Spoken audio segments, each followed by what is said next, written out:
Aktīvā mācīšanās nozīmē to, ka piedalies, sadarbojas ar citiem un apgūto izmanto reālajā pasaulē.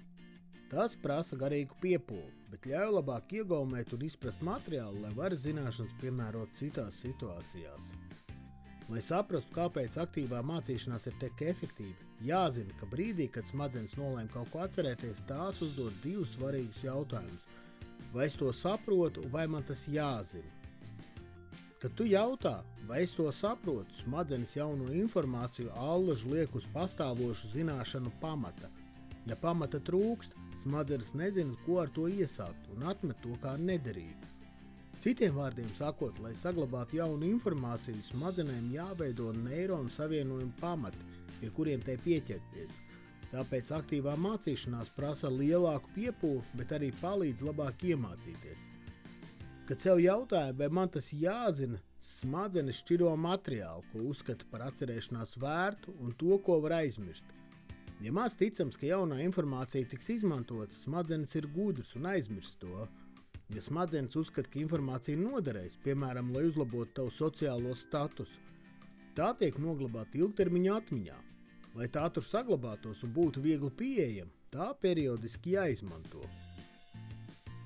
Lai saprastu, kā aktīvo mācīšanos izmantot stundās, aplūkosim profesoru Karla Vaimena darbu. Viņš ir Nobela prēmiju iegūs fizikas un šīs metodas vadošais aizstāvs. Tā ir 4 soļi.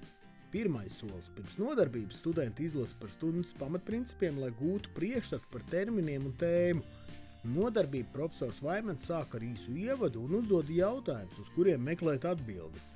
Viņš liek studentiem izmantot klikšķināmas ierīces, ar kurām atbildēt uz jautājumiem ar atbilžu variantiem. Sarežģītāk jautājumu gadījumā izmanto darba lapas. Otrais solis. Vaimens apraksta problēmu un lūdz studentiem norādīt vienu no 3 iespējamām atbildēm. Tam ir 2 priekšrocības.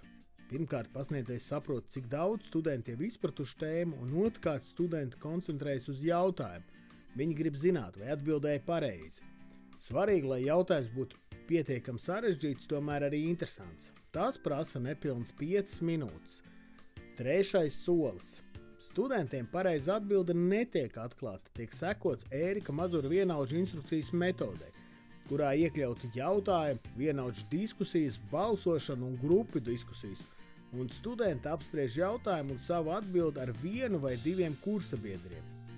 Diskusijas laikā studentiem jāpamato savu atbildi un tas, kādēļ pārējās varētu būt nepareizas.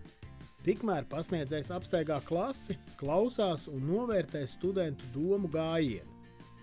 Tad tiek balsots otroreiz. Pēc tam tiek atklāti rezultāti. Lielākoties tagad atbildes ir precīzāks, jo studenti daudz iemācījušies no diskusijas. Ideālā gadījumā pirmajā kārtā pareizi atbildējas puse studentu, bet otrajā 85%. Tas prasa aptuveni 7 minūtes. 4. solis. Tagad profesors vada diskusijas turpinājumu ar visiem studentiem, lai sniegtu atgriezenisko saiti, pētītu pareizos domāšanas veidus un, kas svarīgi, arī nepareizos un to iemeslus. Tikai beigās profesors Vaimens izskaidro pareizo risinājumu un atbild uz studentu jautājumiem. Spriežot pēc jautājumiem, pārliecinājies par studentu izpratni, viņš izlem, vai ir laiks pāriet pie turpmākās vielas. Tas viss aizņem aptuveni 10 minūtes. Pastāv 3 iemesli, kāpēc aktīvā mācīšanās ir tik efektīva. Pirmais iemesls – studenti aktīvi strādā pie interesantas problēmas risinājuma. Tā kā visi sākumā ir balsojuši par atbildi, iznākums viņiem ir svarīgs. Tas nozīmē, ka smadzenes nolēmuši apspriesto informāciju ir svarīgi atcerēties, un tāpēc ir daudz atvērtāks jaunām zināšanām. Otrais iemesls – risinot problēmas vienatnē un grupās, viņi iedziļinās materiālā. Paskaidrojot kursabiedriem, tiek darbināti jauni mentālie procesi. Tā rezultātā smadzenēs rodas jauni savienojumi. Trešais iemesls – pasniedzējs sniedz paskaidrojumu tikai tad, kad studentiem izveidojas savs viedoklis par problēmu.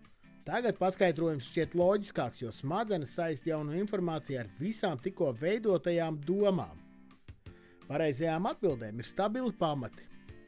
Par pasīvās un aktīvās mācīšanās rezultātiem ir veikts daudz pētījumu. Kādā rūpīgi veiktā eksperimentā fizikas pasniedzēja pasniedz kursu 2 veidos. Dažas nodarbības tika pasniegtas parastā stilā, un citas savukārt izmantojot aktīvo mācīšanos. Lai gan pasniedzēji bija tie paši, aktīvā pasniegšanas stila studentiem kursa beigās bija labāki rezultāti. Citos eksperimentos atklājās, ka uzlabojas arī ilgtermiņa iegaumēšanas rādītāji. Studenti, kas noklausās tradicionālu lekciju 6 mēnešu laikā, aizmirst ap 90% materiālu. Aktīvās mācīšanās vidē vēl pēc 2 gadiem studenti atceras vairāk nekā 70% apgūtā. Dažkārt skolotāji izklāsta problēmu un tad demonstrē klasē, kā to atrisināt. Viņi domā, kā ar paskaidrojumu vai vienkārši nodot savu domāšanas veidu, skolēniem. Diemžēl saistībā ar jaunām idejām smadzenes tā nestrādā. Ja vien tās aktīvi nekonstruē šīs idejas, rezultāts ir tāds, it kā materiāls nekad nebūtu pat dzirdēts. Un kā ir ar tevi? Vai esi mācījies aktīvajā mācību vidē? Ja jā, kā to var salīdzināt ar tradicionālo mācību procesu? Ieraksti komentāros savas domas. Ja vēlies iegūt jaunas zināšanas par mācīšanās prasmu pilnveidošanos, apmeklē citus kursus, mācies viegli platformā. Paldies, ka noskatījies šo video!